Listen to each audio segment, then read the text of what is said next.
do you know just how vocally I was against getting a smartphone? For years, probably at least a decade, I fought it tooth and nail, swore up and down I would never friggin' own one as long as I lived, unless I was forced to, basically. And then last December came along and it kinda happened. But, I mean, to be fair, it's like a really shitty cheap one. It is literally the cheapest one the store owned. And I was very, very tepid about it at first and was like, I'm making a huge mistake. And I said that a year later, I would check back in with you guys about how I feel about having a smartphone after a year of owning it. Let me pop it back into the case real quick there. Okay, so basically, do I still feel as staunchly against them as I once did? No. Do I still think a lot of the problems that I stated in earlier videos about smartphones apply? Oh, absolutely. I still 100% think those exist, and I 10,000% think that I now engage in said behaviors. Just like I knew I would, which was 99% of the reason why I didn't want one, because I knew I'd be like this. Although in my case, it's not so much a fact of being addicted to my phone, per se. As I have long known the majority of my life, I am addicted to the internet in general. It doesn't really matter how I get connected to it. I could be connected through a friggin' smart refrigerator for all I care. I have an addiction to the internet, not to my phone. I could give a shit less about this phone, honestly. But, that said, now that I have one, if I leave the house, you better believe it's glued to my hand like an extra appendage, and my eyeballs are never off of it, because it gave me one more stream through which to be hyper-connected 24/7 all of the time, just like I knew it would. Because I have no willpower when it comes to this. This is my vice. That said, I don't view it in my particular life as problematic. In a lot of other people's, I can see where it's problematic. For my lifestyle, it doesn't really detriment anything, because it doesn't really impair me from doing anything. If it were impairing me from doing something, then yeah, I'd probably pump the brakes, but it doesn't. Actually, I feel more empowered to go out of the house having this in my hand as opposed to before, when I was like, I don't know, how many hours is it gonna be that I'm away? Do I really want to be away from the internet that long? Not really, so I think I'm just gonna stay home. Yes, this has literally been my mentality since about age 9. So, I will be 35 in about 2 weeks. That's a lot of years of internet addiction, and a lot of years where it's like, yeah, you're probably not going to rewire my brain at this point. This is just how I am, and it's one of those things where unless I want to change it, it's not going to change. And I don't really want to change it, so it's both I will say, flat out, it is both a blessing and a curse. I cannot even go to the grocery store without being glued to this fucking thing. But, on the flip side, I can use the Safeway For You app to hit all the virtual coupons as I'm buying things and save a shit ton of money that I otherwise would not have gotten to save. So it's a double-edged sword. I mean, there's things like that. I can go into any store, see something where I'm like, I don't know about that price on this, I could probably do better elsewhere, and where in the past I may have gone home and price checked it and found out actually that wasn't a bad price, I should go back, and then I go back and it's gone. I can just do it from here while I'm there and make that decision informedly while I am at the place doing the thing. So for things like that, it is a godsend. Since I live in California, and since California apparently now lives like a almost third world country with intermittently turning off the power for days at a time, this has been a freaking lifesaver. I was still on the fence until the PG&E PSPS shutoffs started happening. This was my only connection to the outside world, both for news updates and just in general. And after so and so many hours, even the cell phone towers go down, so it is like, good luck, you will be standing outside holding this up in the wind, trying to turn it, and maybe you will get half of a page to load. But when you are otherwise 1000% disconnected from the outside world, you are willing to do what you have to do to get that connection. It kept my sanity during those. I otherwise would have, I don't know, I don't even want to say what I probably would have done if I hadn't had something like that to remain connected to the outside world during those with. So for that, I can no longer shit on the smartphone.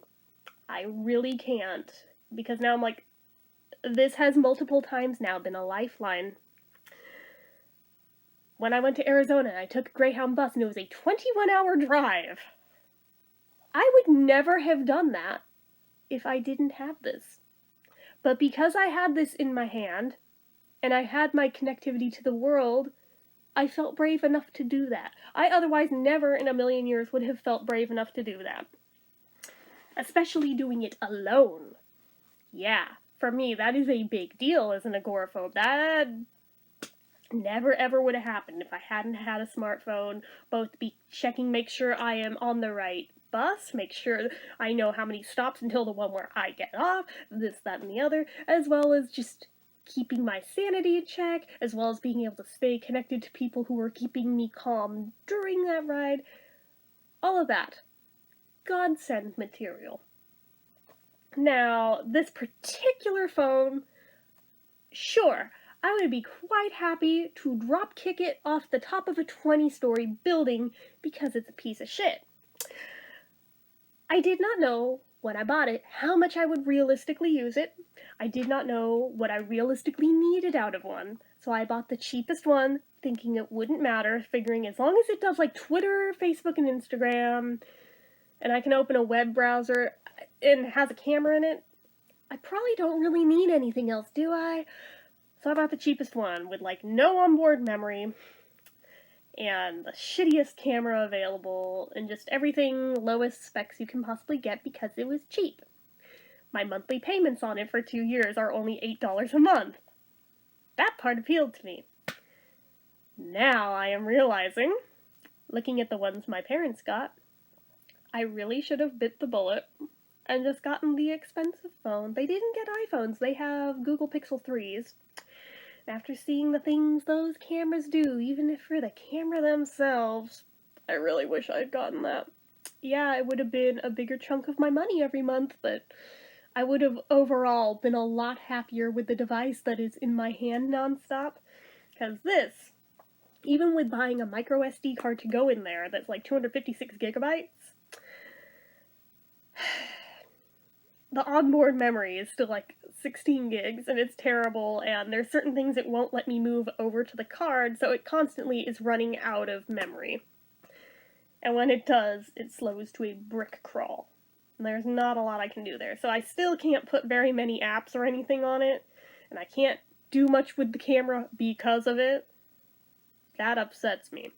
I really wish I'd sprung for a better phone, even if I'd gotten a mid-range one or something, but I mean, like I said, seeing what those cameras do the thing I've never been able to accomplish with any digital camera, phone or not. They can do video and photos in low lighting settings, like in concerts, and they look professional. The image stabilization is not wonky and shaky and zoomy and crap like most that I've seen on digital cameras. No, theirs again looks fucking professional. I want one. I fucking want one. So I'm like, well, I have one more year of paying on this guy. And then I think I will be trading it in for a good phone. Because this isn't going away. Now that I've had it, the genie's out of the bottle. It's not going back in. I'm not regressing back to life without one. Now that I have had one, you don't go backwards. And I knew that from the outset, that as soon as I had one, there is no turning back. It was just like, once I had a taste of the internet, there's no going back now. Oh no, no. I am clinging to this for dear life. There's no turning back. So, if I'm going to be glued to it anyway, I may as well have a nice one. I don't really want an iPhone, honestly. I know a lot of you are Apple users. I film on an iPod. I have nothing against Apple that way. I just, having seen what that camera did, I'm like, I previously would have thought if I were getting a high-end one that I would have gotten an iPhone, but after that, I'm sorry. I'm going Google Pixel. So, that's just me. And I think it is a little bit cheaper. Not by much. They are both like $1,000 phones, but by the time I get around to it, even if I get a Google Pixel 3, which will then be old, because now there's Google Pixel 4, that should bring the price down. I don't want a refurb. I want a new one if it's possible, but if that's not possible, then I suppose I could always get a 4, but I don't know. It depends what the monthly payments are and if I can afford them. I am willing to go up to like $50 a month, and beyond that I will not. I'm like, if it's more than that, it's too rich for my blood. I'm not going that far with it. But I have a very limited income to begin with, so I'm like, I can't have my entire income every month go into a phone. So I am blessed in that my dad still pays for the actual service on my phone because we have a family plan. So I mean, I really can't complain too much about the payments for the phone itself and making those out of my own pocket. So there's that. But I don't know. It's just funny to me. I'm always behind the curve in most things. I finally get a smartphone. The rest of my family who had previously had them and were glued to them non-fucking stop, they have finally hit the point where they have learned self-control with theirs, so now I look like the asshole for being glued to it, but I kind of don't care, because it is still marginally more acceptable than whipping out my big-ass bulky laptop at the dinner table and shit, like I used to do. Yeah, I know, that is a shitty thing to admit, but I hold nothing back on this channel. I am always 100% transparent with you guys. I don't think this is even a secret. You guys have seen video of me doing this. Yeah, that. I am always glued to the internet, in one way, shape, or form.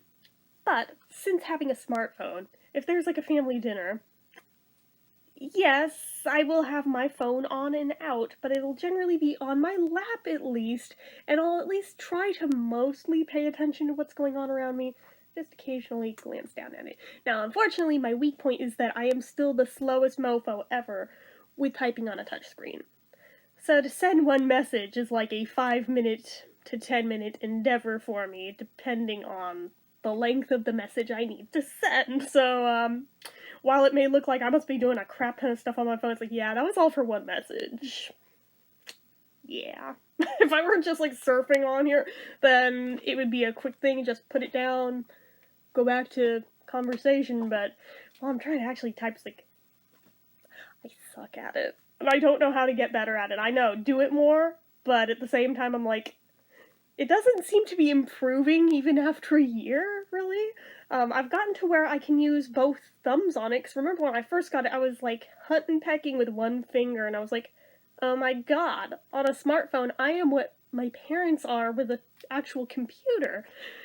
I still dislike this, because on a computer, I'm a very fast typist, and it pisses me off being slowed down. I do have a Bluetooth keyboard, but again, not exactly as socially acceptable to whip that out at a dinner table or in public as it is to just suck it up and try and do it the hard way. I figured getting the fold-up Bluetooth keyboard to go with my phone, sure, I'll just bring it with me in public, and I don't think I have ever once actually used it in public now that I've done the thing, so yep, I just do it the hard way. I have just enough of a lisp to where if I try to do talk to text, it never picks it up correctly, so I'm like, yeah, that's useless to me.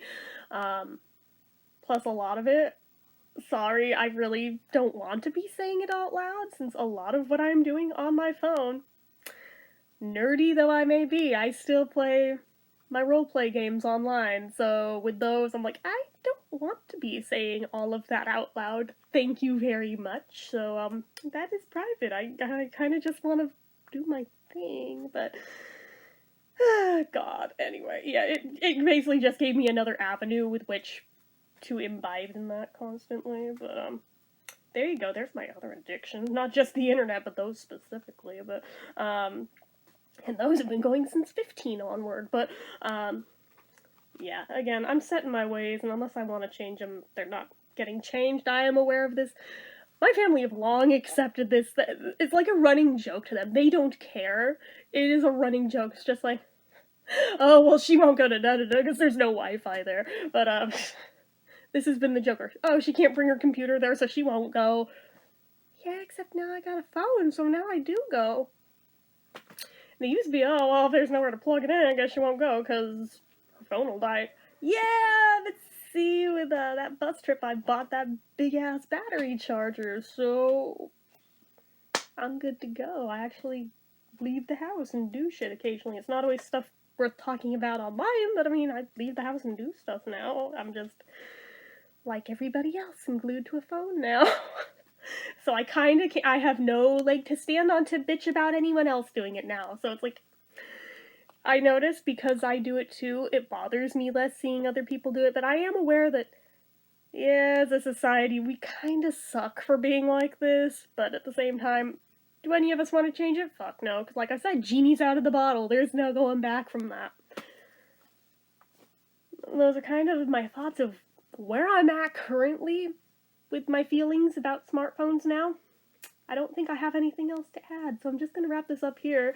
I kind of just sound like a shitty person now, but at the same time, I'm like, I am far from the only person like this. The majority of society are kind of like this at this point, too, although some people have started to step back a little. Cool for you guys. You do you. I'ma do me. Anyways, so that is it for this one. So as usual, you guys know what to do. If you like this video, go ahead and give it a like. If you're not already and like to be, click subscribe, hit that notification bell icon so you never miss an upload, leave comments down below. Make sure you're following my social media accounts, my Facebook fan page, my Twitter, my Instagram, my Etsy, everything and more. It's all down below. And if you like what I do here on this channel and you'd like to help support it, the donation link, as always, is down in the description. And as always, guys, in case you need to hear it and you haven't heard it yet today, I'm proud of you. I love you. See you next time.